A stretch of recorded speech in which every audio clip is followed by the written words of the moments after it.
Kia ora, everybody, and yeah, welcome to our first ever, actually, our webinar. So it'd be great if you could just please understand that for us, Steve, this is our first one, and we're getting to grips with this technology as well.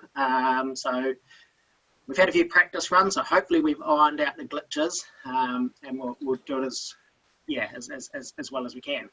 And obviously this is 1 out of 4 weeks worth, and we can hope you'll join us for all of them.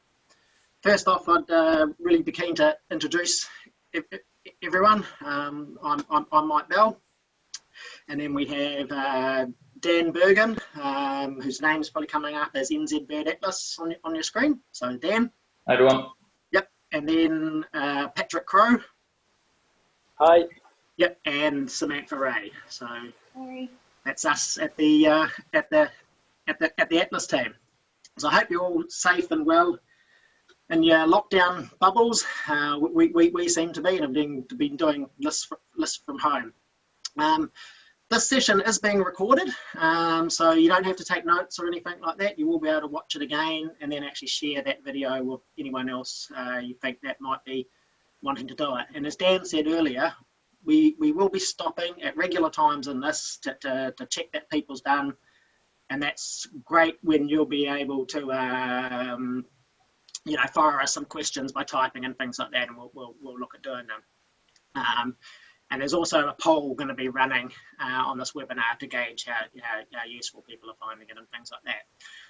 So just really, in a nutshell, the Atlas project is a combination between Birds New Zealand and the Cornell Lab of Ornithology. And basically, in a nutshell, it's redoing this. It's been 20 years since the second Atlas in New Zealand. Unfortunately, my first Atlas is in the office, so I'm not able to go get that and wave that to everybody. The country's been split into about 3,200 10 by 10 squares, and the idea is that over the next 5 years we get every single one of those squares surveyed during each of the 4 seasons. But then the marvels of modern technology, it's basically a new recording system, which is going to be the smartphone app that you're going to hear about today.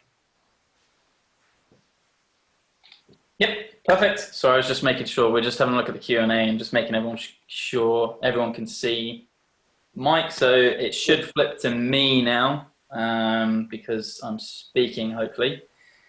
So as Mike said, the app is going to be the primary data entry method and links to the online database. And this is going to be covered fully next week. So hold off any questions about the online portal or anything like that until the end, or possibly even just register for next week's webinar. That is going to be live and open next week. So if you want, in the registration email, we asked you to download the eBird smartphone app either to your smartphone or to your iPad or tablet. So if you want to, you can open it up at this stage. And we're going to go through that very, very slowly, but succinctly going through the basics and make sure everyone is set up properly. So a lot of people will probably be asking why the app, why is it so good? And so justifiable, it's a good question. And I'm sure for some people it might seem a little bit daunting. Good old Michael Bell here was actually a little bit apprehensive about using the app initially. So, but we've got him on and he's absolutely crushing it now. So, the app there's kind of 4 key reasons why we are using it. The first one is the ability to enter data instantly. There's no need for data entry back home. You therefore are leaving more time to do what we all love and what is the focus of this project, which is birding, which makes everyone far, far happier if you've got more time birding. The second point is that the information that it gathers is incredibly accurate. You are getting a very accurate satellite-borne location, and you are also getting an accurate amount of time gauged birding, which is really, really valuable data for us. There's no need for a GPS or your notebook. We're getting that key data for the analysis that we intend to carry out straight from the app. And all you have to do is press the green button to say start. Sam is going to be discussing this a little bit more. And again, we're going to be touching more on sort of the analysis and far more of that later on in further webinars. So please do join us for that. The third reason is the app, because we're all downloading it and we're all using it, it structures the information, so the checklists that we are creating in a consistent way, which for all the scientists and researchers out there know it's incredibly essential, particularly for a nationally significant citizen science scheme like this. And the fourth reason that we're using it is that it provides us, because it goes directly into the online database, it provides us with the ability to have real-time information.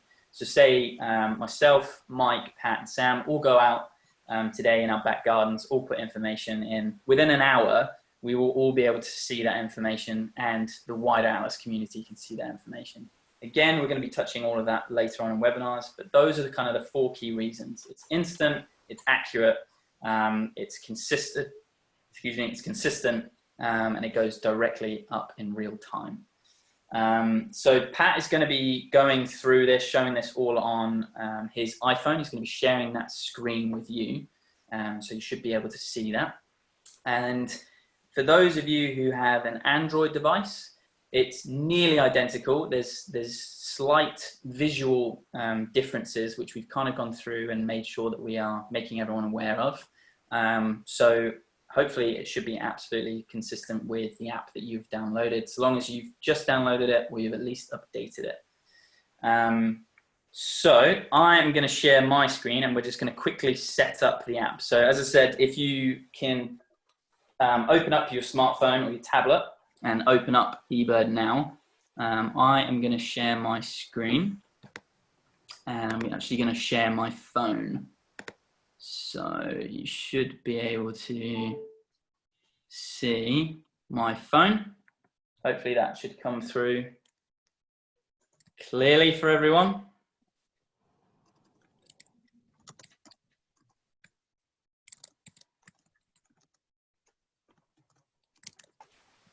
Sorry, just trying to do this. Mike, can you see that? Yep, all good, Dan. Yep, you can see it. Okay. Let's get this on. Okay, so we're opening up the app, and what we're going to be doing is going through the settings just before we go through entering a checklist. So so on iPhone users, in the bottom right-hand corner, you will see the More button, and that, if you click on that, that will take you through. For Android users, it should be in the top left-hand corner of your screen up here. It will be 3 horizontal lines, which we jokingly have called a burger. So if you make sure that you press that for Android, so it'll be up in the top left-hand corner here for Android to go into your settings. And for iPhone users, it'll be in the bottom right-hand corner here, and it's called More. So if we select that, you should get this screen. Again, it might look slightly different on Android devices, but the crux of what we're doing here will be very, very, very, very similar. Hopefully everyone is logged in as well with your free Cornell account, so it should be absolutely no worries. If you aren't logged in, if you haven't quite got to that stage, just for now, watch through what we're doing and sort of take notes there. And you, as Mike said, this is being recorded and will be made available online for you to be able to watch again and go through, and you can pause it, you can stop it, you can rewind it and go through it in your own time. But we will be going through this very, very slowly, and in a minute I'm just going to stop to make sure that everyone's at the same point. Karen, yep, you've got it. Awesome. Yeah, so it's going to look slightly different, as I say. So you'll have the More tab for iPhone users, and you'll have the burger menu, so the 3 horizontal lines in the top left for Android users. So once you're on this screen, the first thing will be, so at the top here it says packs. When you first downloaded the app, or you updated it. Yeah, so I've just seen Mary Louise Ward sort of saying getting a pack. So if you haven't downloaded a pack yet, if you click on packs, what it will do is it will use the location services in your phone if they're enabled. If not, then type in New Zealand up here and you'll see New Zealand will appear. For Android, it will say suggested as opposed to nearby. And all you need to do is make sure that it's installed. Essentially what that is a list of all of the endemic, native and introduced species in New Zealand that you are able to detect and that are all within the eBird database. So once you've done that, once it's been installed, which shouldn't take too long because it's only 1.3 megabits, click back. Now for Android users, it may take you back to this home screen again, so then you'll have to click back into settings up in the top left here. But for now, so I'm iPhone, so I'll click on more. So that's the packs. So that's quite important because that allows you to use the information for all the species in New Zealand. Then what we're going to be doing is clicking on settings and account for iPhone users. And I think for Android users, Sam, it was just settings, wasn't it? Yeah, just settings. Just settings. So click on there and it should bring up this menu. For Android users, you're probably not going to be seeing this account here, which is fine. That's absolutely fine because you will be logged in. So don't worry about that. So there's 5 sort of bits of information here that we need to make sure are consistent and are selected. So the first thing is species name display here. In a minute, I've got it for show common name. If you click on there, you have options. So you can either have it as common name. So it'll come up as say black-billed gull, or you can have it as scientific name for all you Latin lovers, so Larus bulleri, or you can have both. And then it gives you the option, hopefully this is the same on Android, it says when there isn't enough room for both, you can show the common name on the scientific name. For ease, I usually just keep it as common name. So that's the first one. So we'll go back to the settings. This next one is really, really important, just to avoid confusion. So show common names in. In a minute, I have it selected as English New Zealand. When you initially download the app, or indeed if you haven't gone through these settings before, it'll say English US. That's just the default. What you need to do is go into here and scroll down until you see English New Zealand and select English New Zealand. So again, that will avoid confusion because the English US name, say for black-backed gulls is kelp gull, and for grey warbler would be grey gerygone. So make sure English New Zealand is selected, and then you won't have that issue.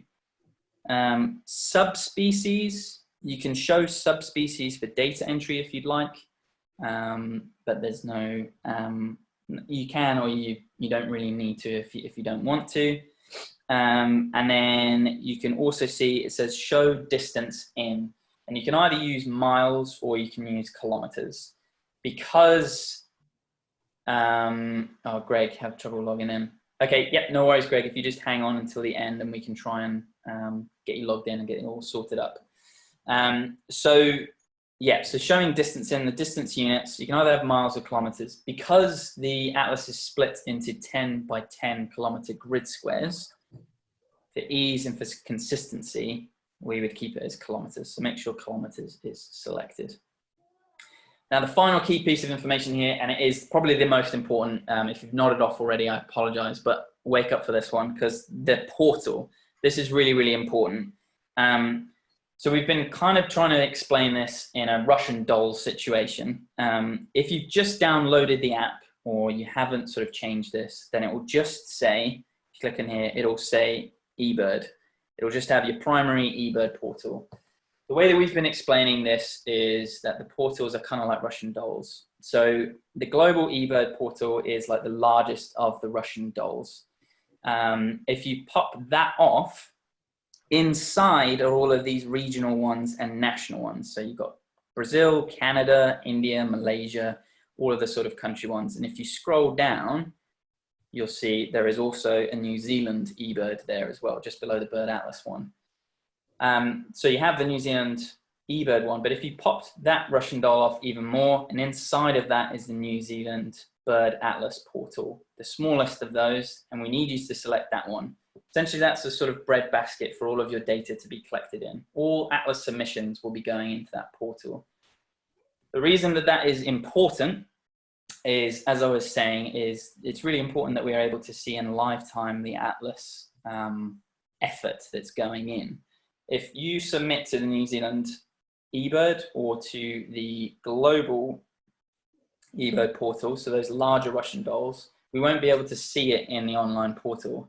Again, we're going to cover more of this next week. But for now, all you need to be focusing on making sure that it's selected is New Zealand Bird Atlas. And again, we're going to be talking about that far more next week.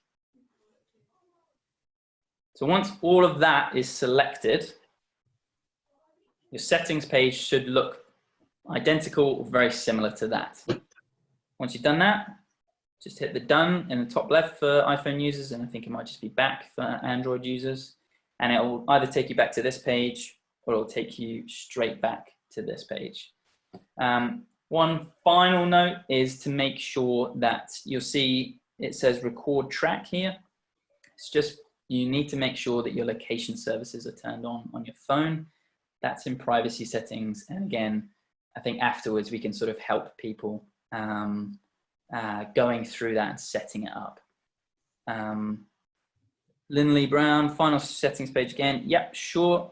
So if I go back in again, so I'm hitting the more button in the bottom right hand corner. I'm going to the settings and account page. This is the iOS. So this is Apple devices.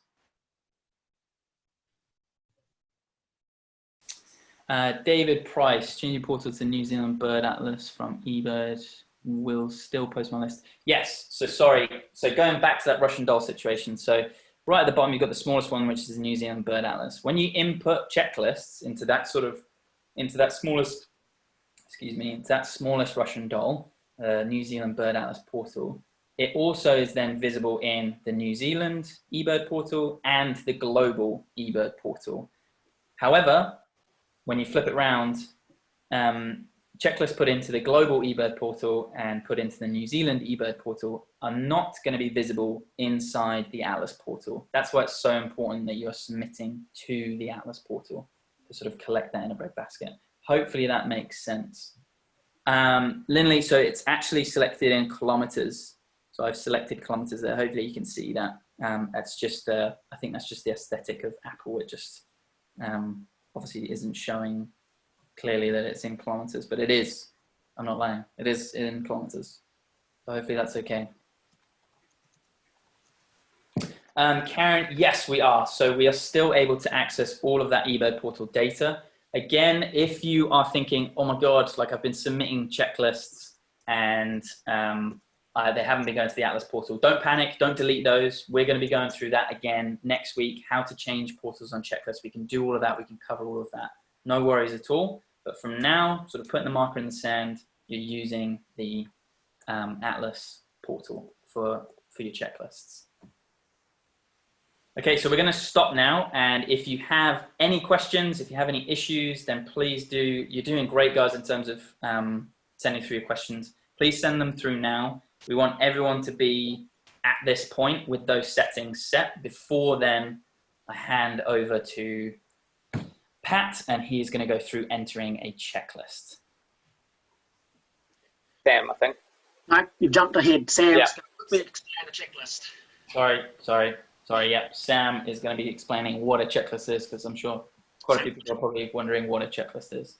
Dan, you want to stop sharing your screen, please?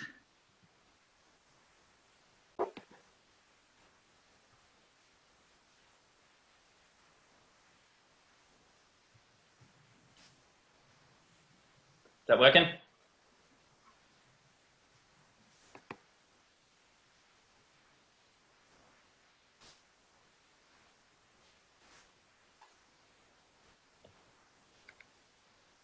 Yep, fire ahead, Sam. Okay. So as Dan said, we're going to be collecting checklist data for the Atlas. So I'm just going to take you through a bit of information around checklists and what a checklist actually is. So the reason that we're using eBird and the methods that we are is because of how we're going to be analysing the data, which is going to be with occupancy modelling. So for those of you which may have collected data in the previous atlas, you'll notice that some of the methods are going to be slightly different for this atlas, and that's just because of the new technologies and methods that we have available now, which means that we can now do this occupancy modelling. And for this modelling, the location of your checklist and the time you spent collecting data are going to be crucial information, as well as the species that you've detected. And the great thing about the eBird app is that it's already set up to collect this data automatically, and it'll do it very accurately for us as well. So you can just focus on collecting bird data while you're out doing your checklist. The eBird app is already set up to collect checklist data, as Dan said. And what we're going to be collecting for the atlas is complete checklists. And this is going to be really important for the analysis. So a complete checklist is a list of all the birds that you were able to identify by sight and sound without intentionally leaving anything out. If you go out and there's a bird that flies over and you couldn't quite see what it is, that's all right. But if you go out and you see a house sparrow, you know it's a house sparrow, you need to include that in your list. It's important to collect complete checklists because this not only tells us what you did see, but it also tells us what wasn't present at this location. So for example, if you go out and you do a garden checklist and you see 10 house sparrows, this also shows us that there wasn't any native species present, like tui or bellbird, for example. Another thing to remember is that a checklist where you haven't recorded any species is also just as important as one with 30 species, because again, this is telling us what isn't there at that location. So if you go out into your garden and do a checklist at night and you don't see or hear anything, that's still really valuable information because it's showing us that there wasn't any small pork or kiwi there, for example. So by creating these complete checklists, there's a lot of valuable data that we can collect, and it's really important for the analysis at the end. So we're going to hold off from answering any questions about checklists for now, because a lot of these will probably be answered by Pat when he goes through this next section about entering checklist data. Great, thanks, Sam. So I'm just going to share my screen now, and then we're all going to go through creating a checklist.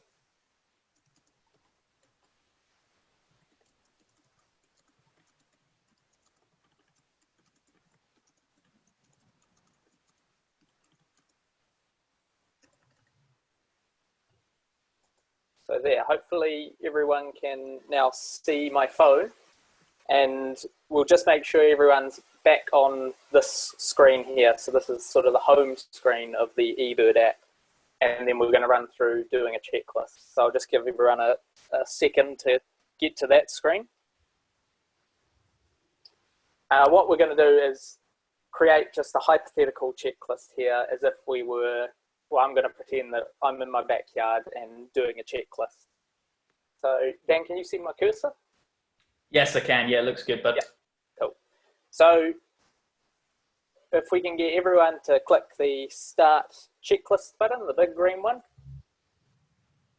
and it should pop up with this screen listing species and some other details. If you want to, as we go through, feel free to copy exactly what I'm doing, or if you've sort of used the app and you're familiar with it, have a bit of a play around and try some different things. This is all going to be a sort of fake checklist that we're going to do, and we're not going to submit them, so don't worry too much about that.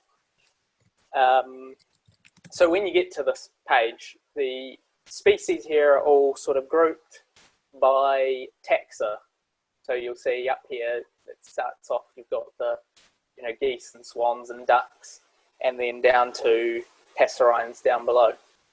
We think for beginner users, the best thing you can do is hit this button just here. If you can all see my cursor, the sort of hamburger button down the bottom, and if it's on taxonomic sort, then click onto smart sort. Now what the smart sort is doing is it's taking 100 checklists in a 20 by 20 kilometre area around me, and then it's grouping species as to how likely we are to see them, basically. So up the top here, these are all the common species that you'll see in this area. And then down below is infrequent, so things that are sometimes seen, but not too often. And then if you keep going, you've got your rare species and unreported species from the area that you're in. Now this list may look slightly different depending on where in the country you are, because it's going to be dragging in checklists from around your location and listing them that way. But they should be more or less quite similar. So we're just going to go through and, like I said, pretend we're in backyard and do a checklist. So I've just seen 4 house sparrows fly over, say. So we can click this button here, again, if you can see my cursor, and just tap that, and we're going to tap it 4 times. So we've seen 4 house sparrows. And now you can see there it says 4 house sparrows. Then say a couple of silver eyes. Silver eye here, they fly over, I identify them, I can see it's clearly 2. I tap that button, that little plus sign, twice, and add 2 silver eyes. Another way we can add in our observations is, let's say I've just seen a fantail in the tree nearby. Click on the fantail button, and that brings up a little pop-up menu. And here you can just enter the number. So we'll say it was just 1 fantail that we saw. We type in 1 into there, and then we click the done button here.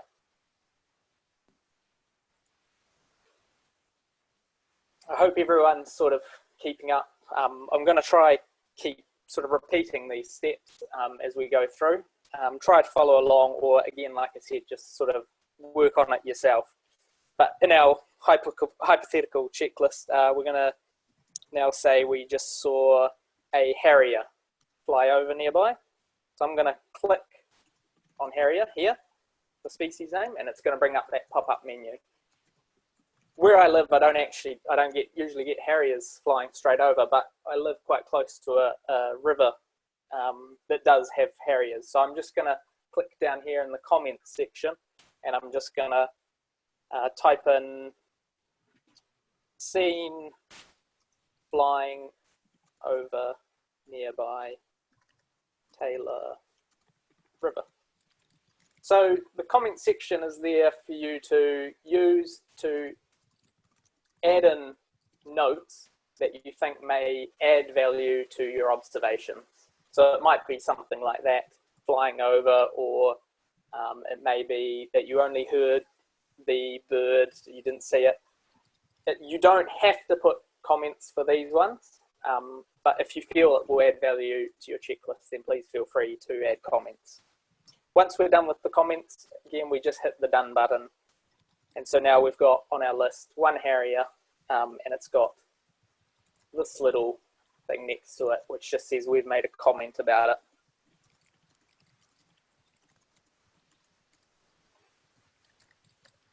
So as you can see now, as we're sort of building our checklist, we can see the different species that we've got, which have numbers next to them, and then the ones that we haven't seen don't have anything. You can continue sort of scrolling up and down your list and looking for the species, but there are shortcuts to this. So let's say we see a tui or hear a tui, and we want to add that as an observation. I can't really see tui on my list here, so I'm just going to go up to the species name / code up here, click on that, and that brings up my keyboard, and I'm going to type in tui. And as you can see, there it is. The reason I couldn't see it there is it's got the sign, it's actually an infrequent observation. We don't get that many of them around Blenheim City. So I'm going to click that, and as you can see, it's a bit further down. There it is, there's tui. It's down in the infrequent. Now, as we sort of go through and do these checklists. I find this quite easy. This button down here, this little tick with the 5. Let's say we're out doing a walk. We have seen, you know, some house sparrows and some silver eyes, and we're just continually seeing the same species. Rather than having to scroll through this list like this and find house sparrow and add more, just click this tick button, and it takes you to a page. It sort of filters the page and gives you just the species that you've seen. And then from this list, we can simply, so we've seen 6 more house sparrows, we can simply tap this button here 6 more times and make it 10 house sparrows. Alternatively, we can click on house sparrow and we could have typed in 10 and click done. From this menu, this filtered menu, you can still add additional species. So you don't have to go back to the menu with all the species. So again, just click up on the search here. And let's say we heard a couple of spur-winged plovers. Well, just going to type in, and there we go. Spur-winged plovers. Going to tap this plus button 2 times, and now we've got 2 spur-winged plovers on the list. If we want to go back to that and we want to have a look through the full species, you just click the tick button there again, and that takes you through back to all the species. So we've sort of, that's the basics of doing a checklist. I'm now going to talk about a couple of things that are situations that you may find you're in with your checklists, and just sort of how to deal with them. So in our hypothetical checklists, let's say paradise shell ducks. Here we just see a massive flock of 1,000 birds fly over. We've estimated it to be 1,000 birds. Put in 1,000 and we click done. And as you can see on the right hand side here, it's brought up a little diamond shape with an exclamation mark in it. I'll just click that and you should be able to see that what it's saying is this is a sort of exceptionally high count for paradise ducks. And all it's asking you to do is just confirm that you know that's what species it was, and how you counted them, etc., etc. So this observation, because it's a high count, is actually being flagged for reviewers such as myself as just an unusually high number. And so what you have to do if you get this is click back into the species, and you have to provide some more information, like it said in that pop-up, about species, and also particularly because it's just a high count, about how you sort of got to that number of 1,000. It's really just double checking that you didn't actually mean 100, you didn't accidentally hit an extra 0. And these observations like this that get flagged do get reviewed by people such as myself, but we're going to talk about the whole review system in the 3rd webinar. So yeah, just hold off for that. But so yeah, as I said, we have to put some sort of comment in here, otherwise we won't be able to submit the checklist. So I'm going to put seen flying towards Wairau lagoons.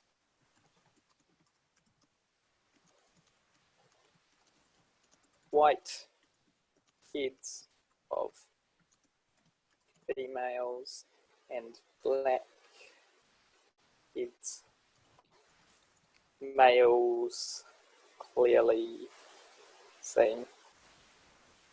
So that's now I've basically confirmed that what I saw was definitely paradise ducks. And now I'm going to just say estimated by counting 20 lots of approx 50 birds. So I'm just saying that I counted about 50 birds, and then I saw 20 groups of 50 birds to give me 1,000. Now, don't get too caught up. This is a really important thing. If you see a flock of 1,000 birds and you estimate it to be that, that's fine. If in reality the flock was actually 800 birds or 1,500 birds, that doesn't matter too much. Sort of scales of magnitude. So, you know, if you're in that sort of ballpark, that's really good. That's perfect. No one's going to get it exactly right. You know, it's if you saw 5 birds and it ended up being 8, that's also okay. Just giving your best rough estimate and making sure, you know, it was about 1,000 birds and it wasn't actually only 50 birds. You know, that's not such great error there. But giving an estimate is infinitely better than just saying you saw the species, because we really don't know. That could be 1 or it could be 1,000. So please always, that's really important for doing these complete checklists, to at least estimate accurately if you can, or your best guess. So Pat, can I just quickly jump in here for a second? Yep. Because I'm answering a lot of questions at the moment on people. Hearing birds is the same as seeing it. So for this, any birds you can identify by sight or sound counts. Yep. A checklist. Yep, they all count. Thanks, Pat. All good. So hopefully there we got that. So that's what this flag is. It's a high count. And then the comment there, we're just explaining that we know what the species was and that we estimated, and that's fine. And as a reviewer, if I saw somebody had written this, I would accept it. I know they've got the species right and they've done their best job at estimating the count. So I can't say that they didn't see that. So that's really good. We're going to go through another situation now. And let's say I see some small brown bird foraging under the bushes in my backyard, and I've decided, this is hypothetically, remember, that it was an Ocarito brown kiwi. So I'm going to just tick the one, and as you can see there, just going to go through, I'm just going to click back on this one to show all my species. It's got the R, so that's a rare bird. And again, that one's been flagged for a reviewer. It's saying, you know, we need to know more information about this, because it's not normal to be seeing Ocarito brown kiwis in your backyard in Blenheim. So again, I'm going to click on the species there. I'll just click on the species, and I need to, again, add additional information, so some comments. And this time I'm going to say small brown bird seen foraging under bushes. Now that there is not a great comment. It's an example, because that doesn't really narrow it down as to what it could be. And again, it's a kiwi in somebody's backyard in Blenheim. As a reviewer, probably not going to be accepting that one. So that sort of leads me on to my next little tip. I've looked at my, you know, I'm doing my checklist, and now I've decided actually that wasn't a kiwi that I saw. You know, I'm a bit better birder than that. And so I want to delete that. So I've got one kiwi. I want to submit this checklist, but I don't want that on there. For iPhone users, what you do is swipe left like that across the screen on the observation, and it gives you the option of clear data. For Android users, you click and hold, and it should bring up something similar saying clear data. And I'm going to just click that, and it's going to ask me, do I want to remove this? And I'm going to say yes. Now that kiwi record is gone. I'm not going to submit it like that, because I realized, in actual fact, what I saw was, click up on the search here, was a weka. And I'm just going to add one weka into the checklist there. Wasn't a kiwi. So yeah, that's sort of going through how you can, some of the basic ways that you can do a checklist, adding species in. We're just going to click on the tick button here and go back to all our species. And I'm just going to show you, you know, it's really, once you start using the app, you'll figure out the best way that you want to use it. But, you know, you've got the whole list here. Let's say also we see some red-billed gulls fly over, so that's something also to note, that red-billed gulls are silver gulls now, and I'm going to click on that, and we saw 7. And then we heard a chaffinch calling. Going to come down to chaffinch. So heard is the same as seen, it still counts. We just heard 1, we think it was just 1, that's our best guess. And we just click the little tick button, and now we've got a chaffinch in there. So that sort of takes you through adding species onto a checklist. Up the top here, I should have mentioned this at the start, you can see a timer and a distance. So that's what's the great thing about the app, is that it's recording all this automatically for you. So this data here, the time and the location data, is absolutely one of the most important things. It's essential. It's an essential component to doing the occupancy modeling. So we need that data. We need to know how long you spent doing your birding, and if you were traveling, how far you traveled, and where you were. It's empirical that we have that data as well. So that's, yeah, like I said, that's the great thing about the app. You don't have to worry about recording your time or your distance, how far you've walked. The app does all that for you, and what you can just focus on is identifying those birds and giving accurate counts or estimates as to how many birds there were. So hopefully everyone's sort of either done what I did or done something similar. We're going to move on to the next screen now. So we're going to click the big green stop button. It just brings up a little pop-up screen to prompt you that you definitely, you've finished your birding, you know, in your backyard or whatever it is, that you haven't accidentally just hit that stop button. We're going to click stop track here. And that takes you through to this, this menu here. So up the top, you've got the date and time that you started it, which it's automatically filled out as soon as we hit start.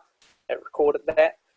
The next line down is choose location. So we have to go through this. So I'm going to click on choose location. And it's going to bring up this. Now, if you're new to the app and you've never used it, in nearby and recent, these 2 tabs up here, you're not going to have anything. But as you can see, I've been using the app a lot. There's a lot of locations. What you want to do is click across to map. And here you can see it's a nice aerial photo of, and that green button is the location fix that it took when we started the checklist. I'm just going to zoom out just to show you there's, once you start using the app a bit more, you'll end up like this. This is the Taylor River where I walk my dog, and I do checklists most days in there. But we're just going to go in here.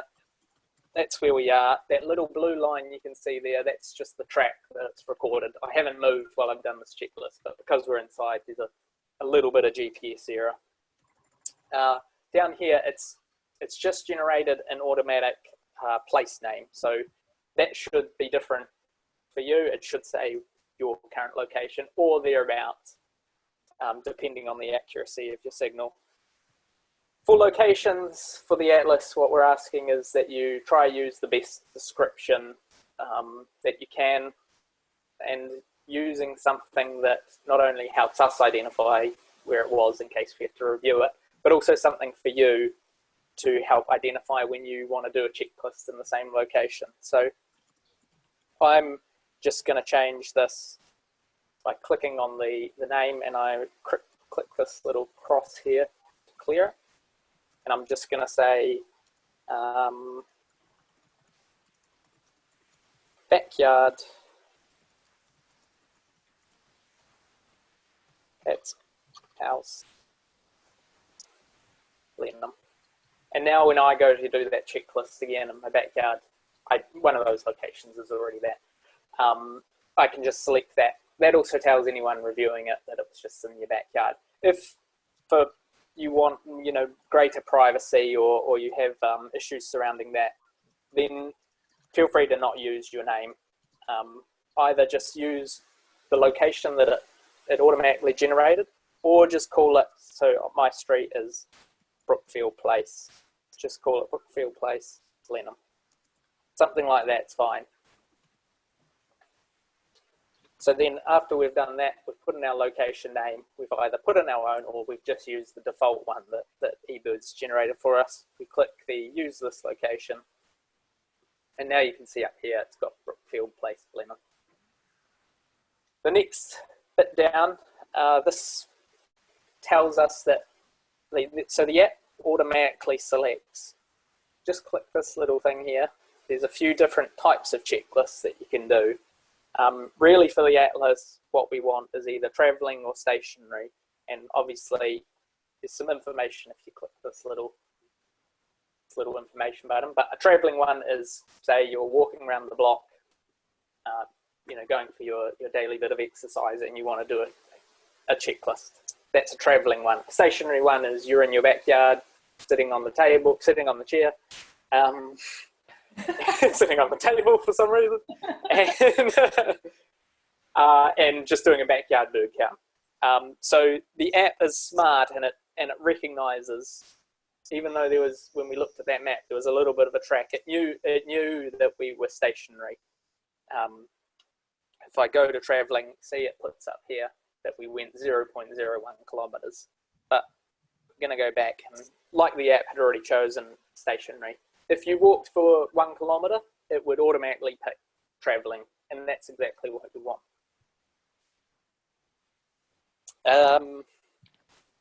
The next little step down, this is a really important one that Sam talked about, checklists. Is this a complete checklist of the birds you were able to identify? Sometimes people get a bit confused about this one and they go and tick no. What we're saying is, as long as you weren't intentionally leaving any birds out, then it is a complete checklist. So say during our checklist we saw 5 or 6 finch-looking species, finches, maybe house sparrows, we weren't sure, fly over, we didn't get a chance to identify them, we don't know what they were. That's fine. So they didn't make your checklist because you weren't able to identify them, you didn't have enough time. That's still a complete checklist because we did identify everything that we could. So this sort of accounts, as well for people's birding ability. Sometimes those finches, and especially in flight, can be pretty hard to identify, or you hear single note calls from a bush and you're just not sure. That's all right. So in this case, we're going to say, yes, that was a complete checklist. And for the atlas, that is what we want, because that tells us not only what was there, but what also wasn't there. So that negative data, which is super important when it comes to that occupancy modeling. And so we do want to know about, house sparrows and all the introduced passerines and everything. They're just as important as those other endemic species that you're going to see. The final thing there that you could add is just a checklist comment. I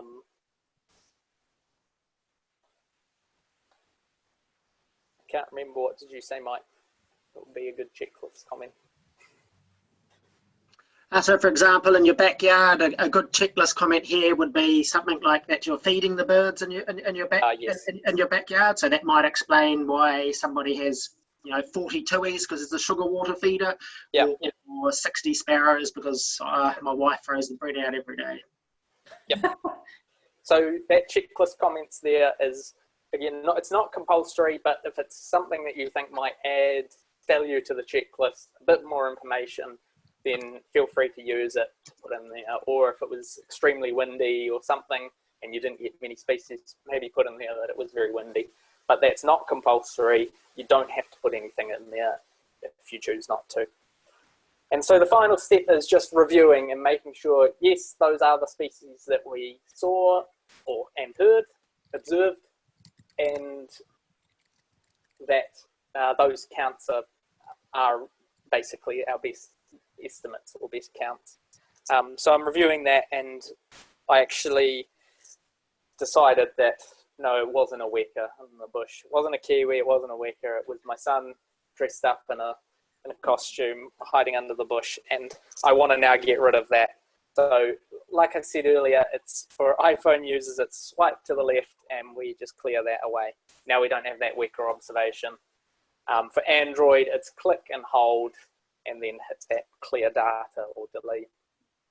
From this, we can also, it's still not too late to add a species. Say, just before we finished, I forgot I actually heard a dunnock. Just going to search for that, add dunnock, and then go back to review. And now we've got dunnock on our list. Final step, and please don't do this for all the people that are still following along and at this stage, is to click the submit button. Don't do it because that is the final step, and that data will then go into the Atlas data set. I am going to do it because I know how to delete the checklists and things like that, which we're going to go over in other webinars. So just to show you, and just so you know, I will delete it. I'm going to hit the submit button, but please, everyone else, don't do it. And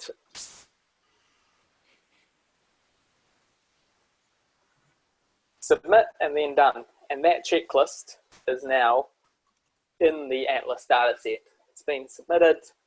That one observation of paradise duck will go up for review, but I'm going to delete that. But the rest of the observations are all automatically gone in. And what that does also is we'll update the Atlas effort map automatically, which we're going to go over in next week's webinar, I believe, so that other people can see that extra effort's been put into that grid square that you've just done. To see checklists that you've done, over here in the middle is a checklist button. You just click that and you've got not submitted and submitted. So in the not submitted, I don't have anything submitted all. You should all have, if you've gone back, sorry, I clicked the submit, which took me back to the home page. If you're not on the home page, then you need to click hide, which should be up in the top right, I think. And yours should appear in the non-submitted. Mine's there, and you can just click on that checklist, that top one, and that just gives us a summary of what we saw and the comment that I left there. So that's it, really. That's doing a checklist. I hope everyone's followed along and found it relatively easy. What I can say is that if you go out into your backyard and you practice some checklists, I guarantee you'll get used to using the app. It gets a lot easier. You'll learn little tricks. Try to show you a few, but just go out there and give it a go. And yeah, I promise you it'll get easier and you'll find it extremely easy and useful. So I think that's me. And I'll pass it on back to Dan. Yep. So quickly, thanks very much, Pat. That was awesome. And to just answer a few questions that people have been sending in. Thank you so much for sending them in. We're trying to answer them as quickly as we can between Mike and myself. I'm just going to answer a few because they're all of them are good checklist. All of them are good questions. Sorry. So Jim, you're asking when would you tick the no checklist box, which I believe you're sort of talking about whether it's complete or not. So that is essentially saying whether it's complete or not. If the only, as Pat's been sort of saying, we are really, really encouraging everyone to be submitting complete checklists. And as Sam has said, and as Pat has said, complete checklists are not only incredibly valuable, in a nutshell, they are all the species you were able to identify by sight and by sound, without intentionally leaving anything out. So to answer your question, Jim, you would say no if you left something out, or if you created an incidental checklist. This is what other people have also been asking. What is an incidental checklist, and is it of value? So an incidental checklist is so the example was a great one. So maybe you're cycling along and a falcon flies overhead, something that's quite uncommon, and you obviously want to take note of it. An incidental checklist would be to be stopping there and starting up the app and just putting in falcon flying overhead, and you can put that in as an incidental checklist. But, really, really important here, what we're encouraging people to do for the Atlas for the next 5 years, because this project runs until 2024, is to stop for a minimum of 5 minutes, put in that you saw the falcon overhead, but then also, yeah, I'm also seeing 5 house sparrows in the bush over there. I'm also seeing a blackbird. I can hear a bellbird, and anything else that you can hear or see, you are also putting that in. Why do we need to be doing this? Again, it's for the complete checklist, and it presents a far more complete picture, as it sort of states. So if you think about a painting, rather than just sort of painting the pure falcon, you're also adding in everything else. So you're adding in the sparrows, the blackbird, everything else, and the sort of wider picture. That then helps us with the analysis. So the occupancy modeling, which we'll discuss in next week's and the other webinars as well, sort of relies on this complete picture. So hopefully that answers your question, Jim. In terms of people sort of asking whether an incidental is still of value, it is if, say, we totally realize and we're not trying to put anyone under danger, you know, by slamming the brakes on the highway because a falcon's flying overhead. We're not advocating that at all. And anyway, for the next sort of 3 weeks, everyone's in lockdown, so you shouldn't be driving for anything essential. If you can't stop safely, if you are unable to do that, then an incidental can still have value if you've sort of gone above and beyond to sort of, you know, either pull over safely or stop on your bicycle and put in that, you know, minimum 5 minutes and putting in all that information. An incidental can still sort of provide information to other birders as well as yourself. It's potentially a falcon in the area, or say, I don't know, you saw glossy ibis down at the lagoons and you couldn't stop. It gives a chance for other birders to go down to that location and go and get a complete checklist and complete data around that observation. Annette, if you don't have your phone with you and you see something good like the falcon that flew over here last evening, can you enter it retrospectively in time? Yes, you can. So on that main screen, you'll see the time. So rather than saying start the checklist initially, that's in live time. You can actually scroll and change the time appropriately. But for now, Annette, don't try that because not that it's not valuable, but we're going to be covering this more next week. So please just register for that one next week. The other one that people were talking about, I'm just trying to remember. Another one, Pat. A lot of people, Pat, are asking, have obviously submitted that list. So it's possibly going to be great if you could actually quickly run through how to delete a list that shouldn't be there. Do we want to do that? Yep. Okay. Hang on, I'll just share my screen again. Okay, just while you're doing that, Pat, I'm just going to quickly rattle through some of these questions as well. Karen, thanks very much. See you next time for sure. Robin, can I submit a checklist remotely for someone else? E.g. my niece doesn't have a smartphone, but she might like to ring me and do a checklist over the phone while I enter. If so, maybe if I could turn off location and write hers in.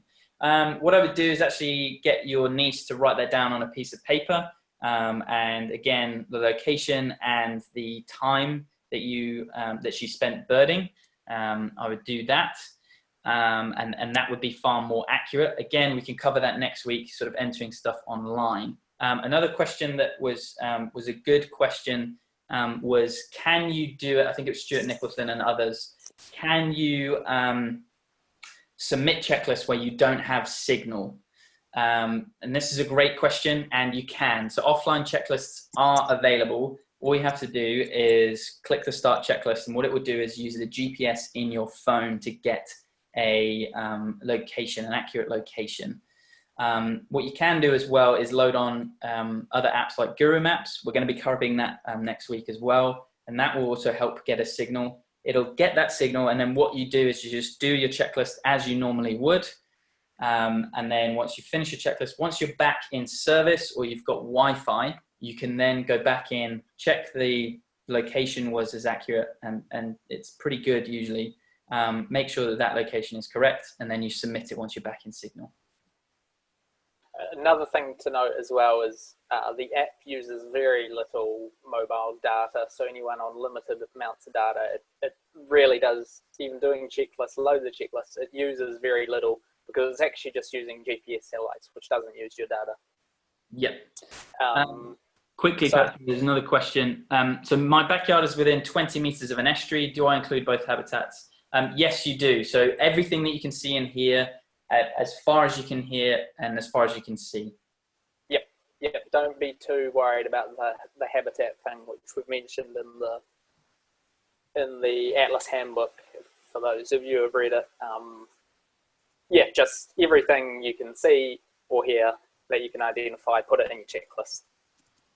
So for those of you who submitted the checklist, we'll just go to checklist here. I actually already straight away deleted it before I forgot, but you click on the submitted, which is what you shouldn't have done. And then you click the checklist that you just did. And then you go down to the bottom and you click this eBird.org. That's going to then open up your browser. You can't delete it. Oh, see, I've already deleted that checklist. It's coming up. Just, I have to go to a different one. I deleted that one too. Yeah, quickly, while you're doing that, sort of, Pat, sorry, Mary's just asked a question talking about whether there is, well, yes, basically. So she's saying that it would be better to be putting in, you know, that you saw a duck species, but you weren't able to identify it, or you were seeing a passerine species, but you weren't able to identify it. 100%. Please put that in if you sort of can gauge that it's a passerine species, so a singing species like greenfinch or goldfinch, or even, like, you know, bellbirds and tuis. Putting it in as a passerine species, yeah, provides more information than maybe not even putting it in at all. Yep. So if you've got that checklist that you've submitted, you click that, it opens up in your browser. You want to click this little blue button here, and that brings up a pop-up menu, and you scroll down to delete. And then it will prompt you, are you sure you want to delete this? I don't actually want to delete that checklist because it's good, but you hit OK. And then I think it says, it gives you one final thing saying this data will be erased completely, and hit yes or OK. So, Pat, it might just be worth explaining too that to everybody, those, if they followed along with you but didn't submit the list, that'll be sitting there in their unsubmitted lists at present, and they'll also need to delete it from there. So yes, if you didn't submit the checklist like you're supposed to, it'll be in this non-submitted, it'll be sitting here, and all you need to do is, if you want to get rid of it, is swipe to the left and hit delete. If you do that to a submitted one, it won't wipe it from the database. That's just wiping it from your phone, from the app. So hopefully that's clear. Yep.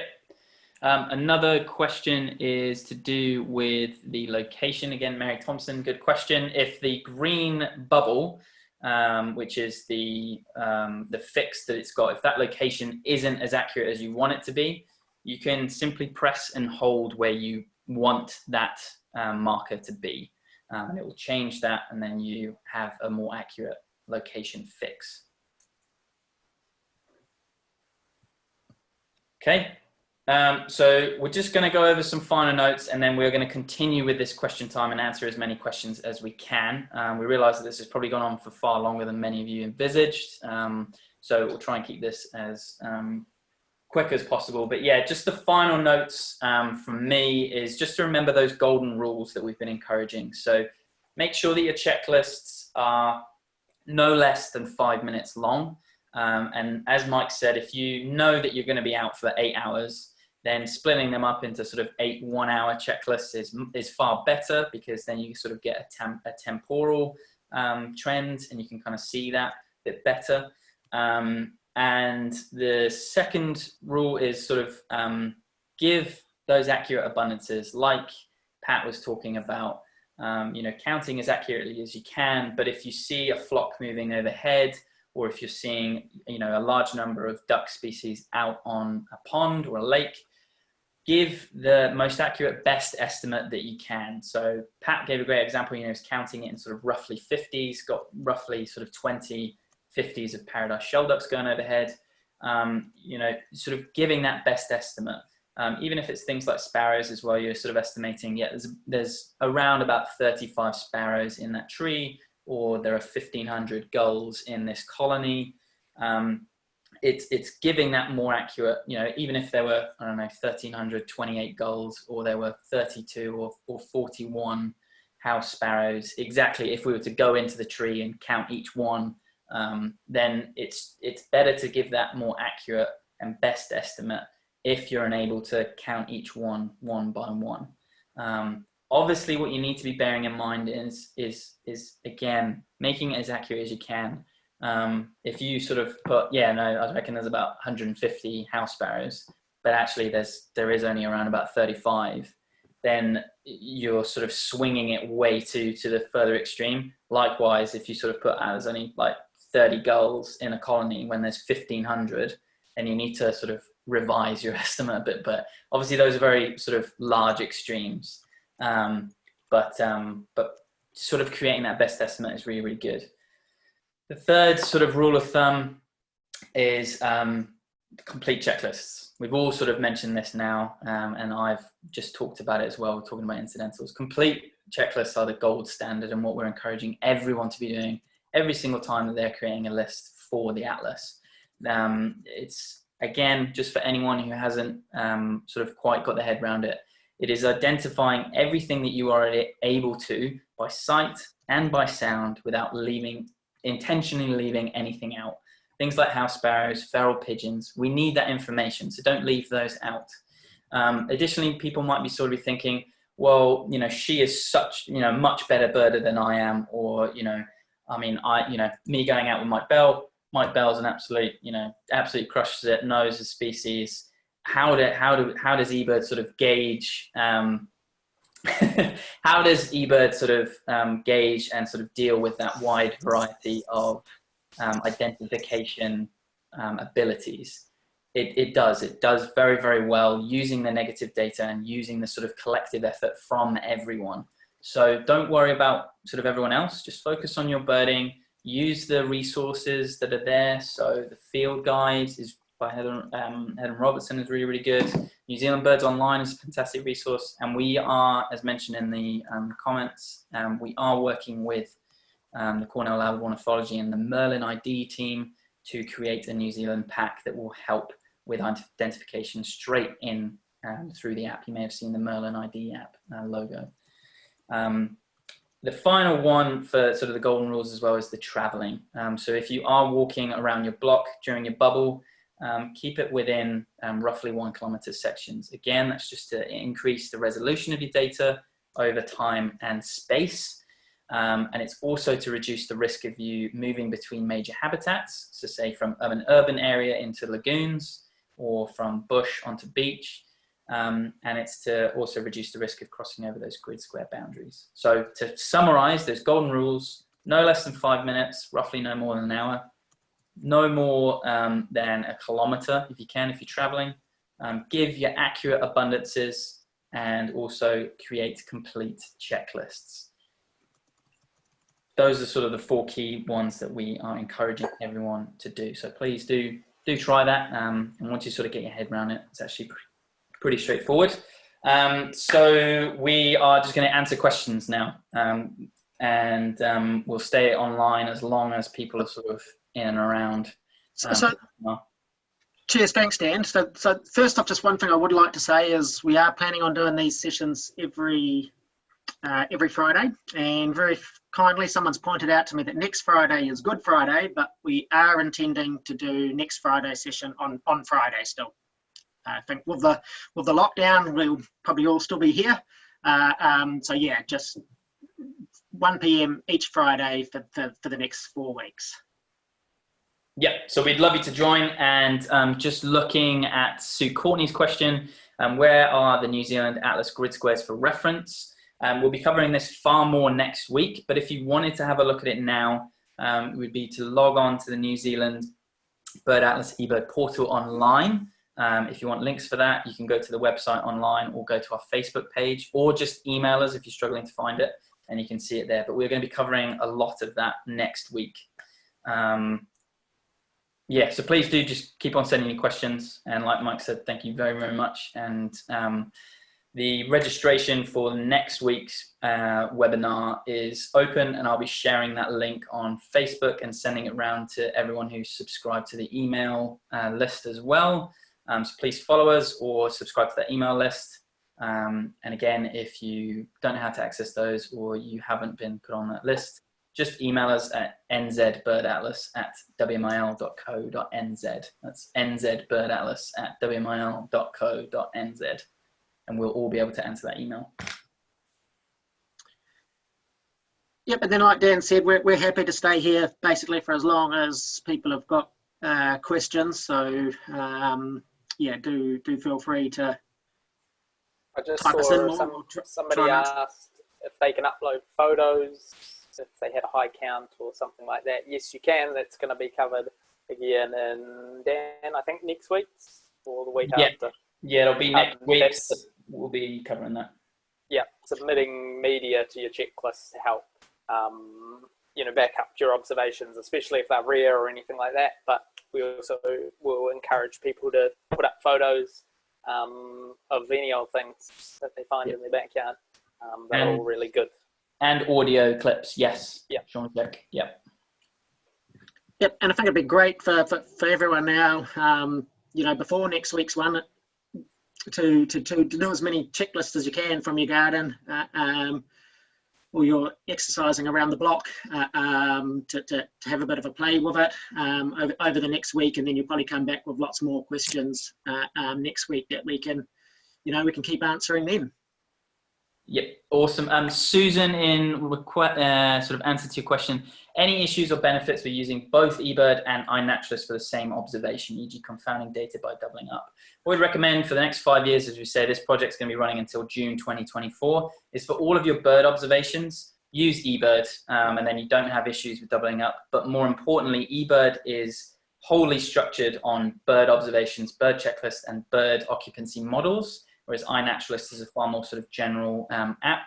It's not discounting it, it's just sort of saying that for all of your bird observations for until June 2024, we would highly encourage you to be using eBird app. Anyone want to add anything on that? But yeah, that's good. Because the app collects that effort data, which unfortunately iNaturalist doesn't, you can't do the same things with the data that you can using iNaturalist data that you can with eBird data. Essentially, putting bird observations to iNaturalist is the same as just doing incidentals in eBird, which we're not really encouraging for the Atlas. We want those complete checklists because that's what we can do the modelling with.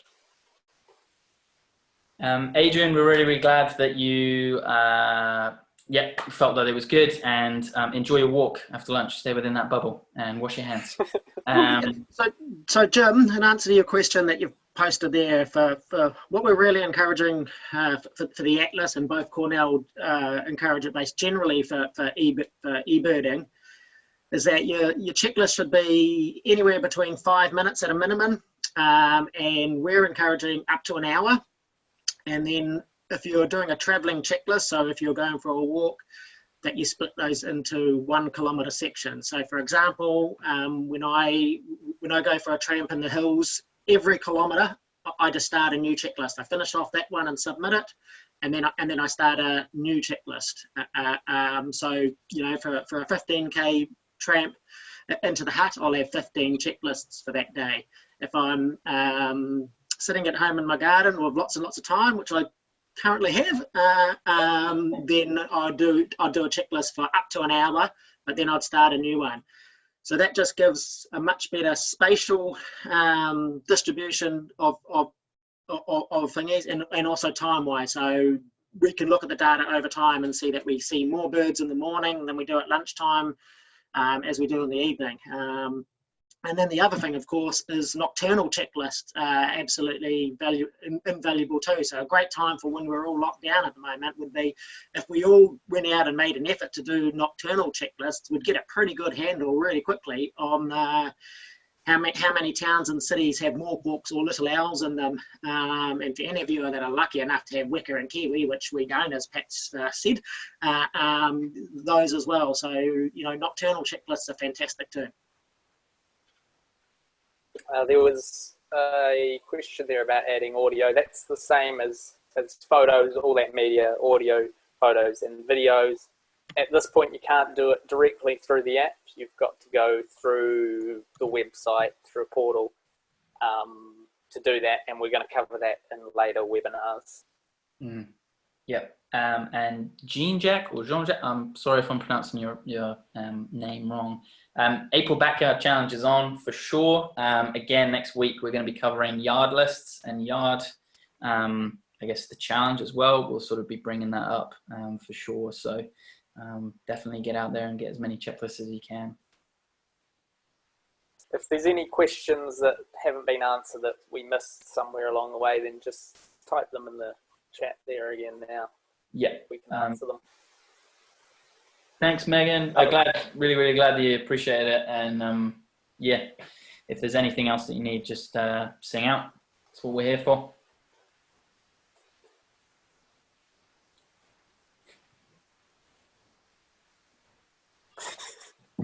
Just kind of got everyone must have gotten it. Yeah.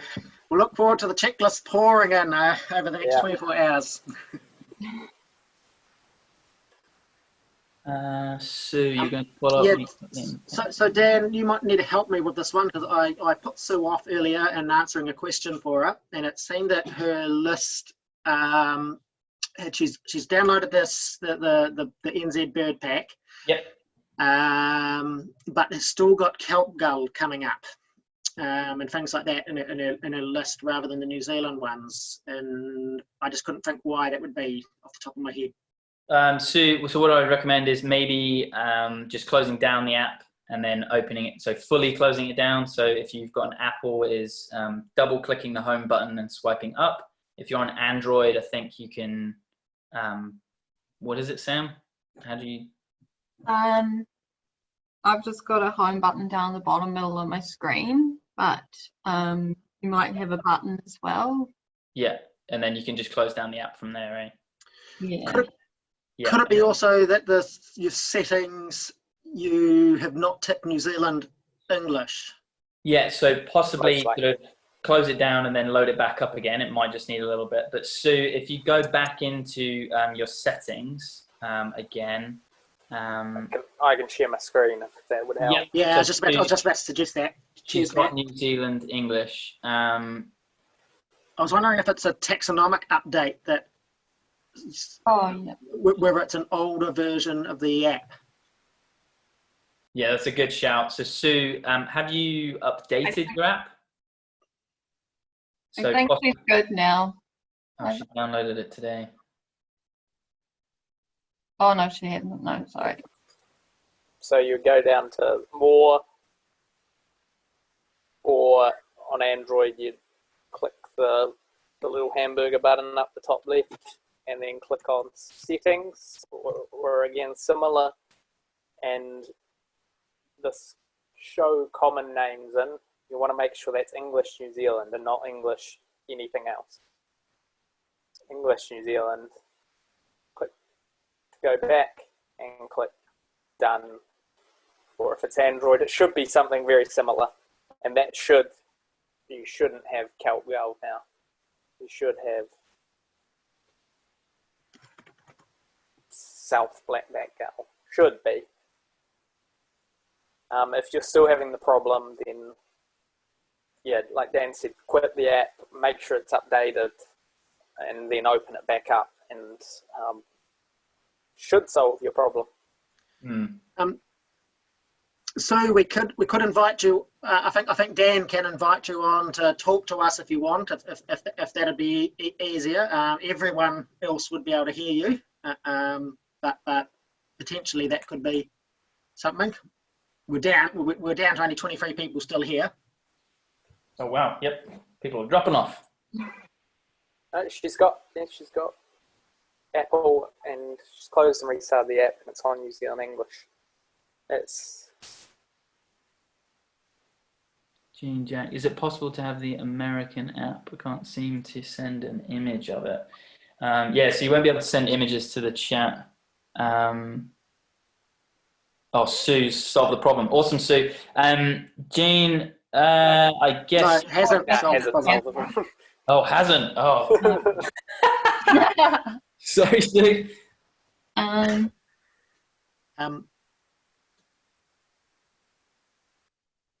I would recommend actually just we had a similar issue today. Someone messaged us. If it's not resolving, then clear the app off your phone, uninstall it, and then reinstall it again. Obviously, that is a bit more of a headache, and sorry that you've hit that issue.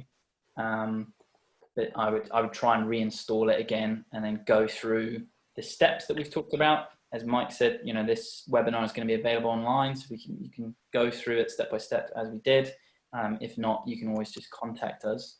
But it seems like possibly there might just be a bit of a glitch with the app.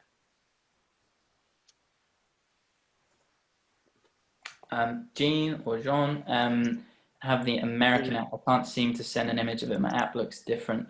Yeah, it would be interesting to see what differences you're having. Again, if you've just downloaded it today or you've updated it, then it should look very similar. And then if you've changed all of the settings that we've talked about today, it should... yeah, if it looks different, my feeling is that it's the older version. So no, it's a year or more. So yeah, so I would go to, if you're on Apple, I would go to the Apple App Store and update eBird. Yeah. And if you're on Android, I would go to Google Play and again update it from there, Jean, and that should resolve it. Yeah. Apple, of course. Yeah. Yeah. If you update it, it should look exactly how we were showing.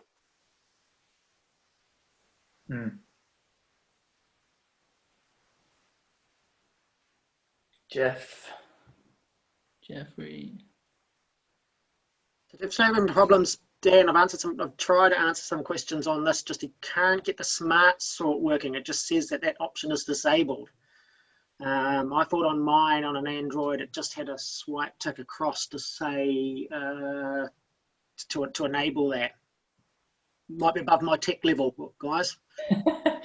Sam, what do you see on Android when you have the smart sort option? Mine just gives me the option to there's no disabling or enabling. I can just tick it or choose taxonomic. So I'm not sure. I wonder, are you in some super remote spot that hasn't had any checklists? Oh, possibly? Yeah. It's trying to, or your mobile data might not be on, or something like that. It's trying to gather that data for likely species, and it's not being able to get anything. So therefore, it can't smart sort. If you can't smart sort, then you should still have the full list of birds there, and you can still go through either just scrolling down the list and counting your birds, selecting them, or searching by species up the top there. Yeah, I think that might be why it's disabled, actually. And the good thing about that, the smart sort, is that the more data you contribute, the better that gets. So, you know, it moves species around in there. So it's more incentive to contribute more data. If up the top of the screen it's based on a small amount of checklists, then it's important to keep submitting those, and that list will get better and better. Yep. Just going back to Greg Wilkinson, yeah, I remember that you're having issues with logging in.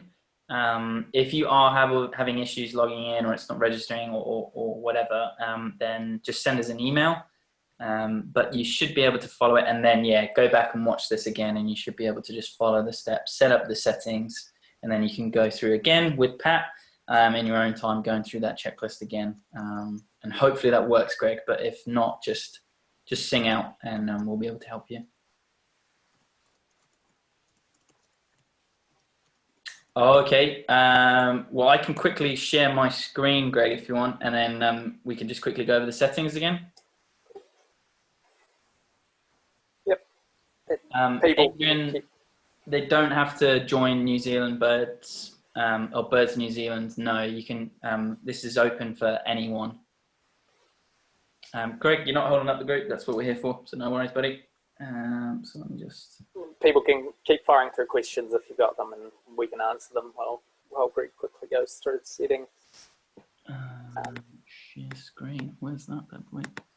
Yeah, feel free to share this webinar with friends and family and other people that you think might want to help contribute to the Atlas. It's completely open to anyone. Anyone can do it. It's a Birds New Zealand project, but it's open to anyone, and we encourage anyone to get involved. Yep. So, Greg, you should be able to see that. And if just get this done, I can see.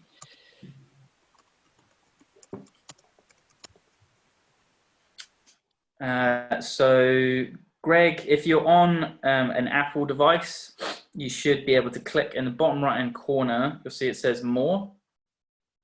Sorry, I did that a bit too quick. You'll see it says More here. So if you're on an Apple device, that's where it should be. If you're on an Android device, it will be on the top left-hand corner here, and it will be sort of 3 stacked lines, which kind of look like a hamburger.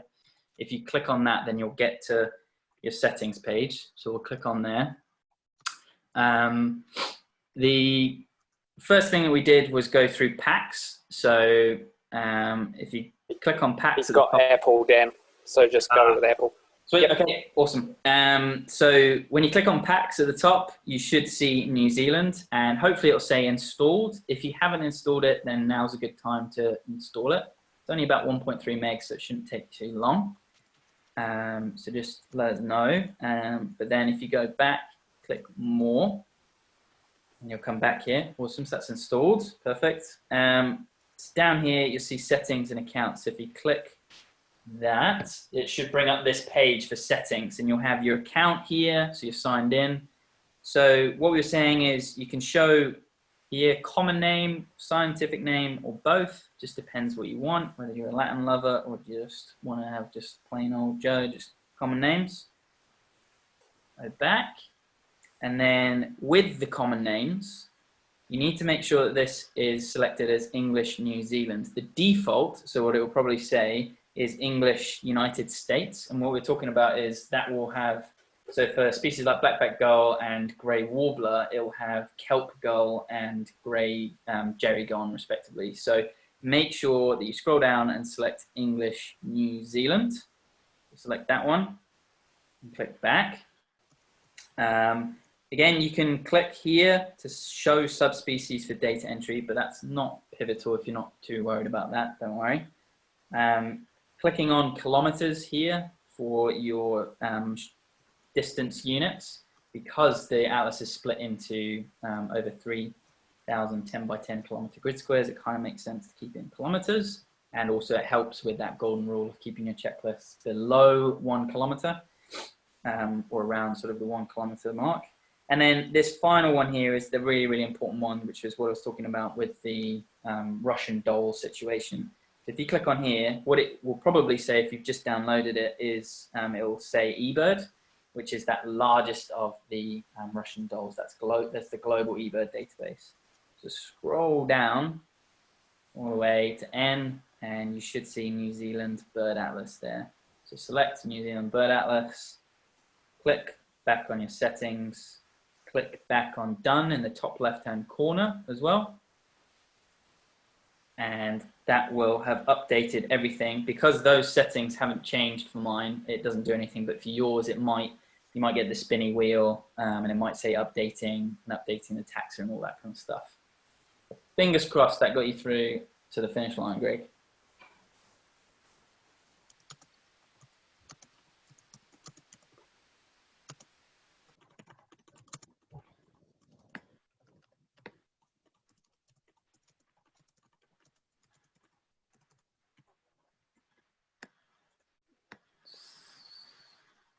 Perfect. All right, Greg, that's awesome. Yeah, thanks for attending, Sue. And we'll see you next week. As I said, I'll make that registration link live and send that around the various platforms. How many people are left in the old? 8 people. We'll show them last chance to ask questions. Yep, before we disappear. Yeah, last chance to answer any questions, otherwise we'll cut you off, I think. Yeah, and you have to email them to us.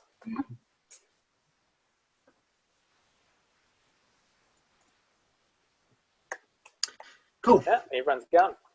Okay, thanks for those last few who are still there. And yeah, look forward to seeing you all next week.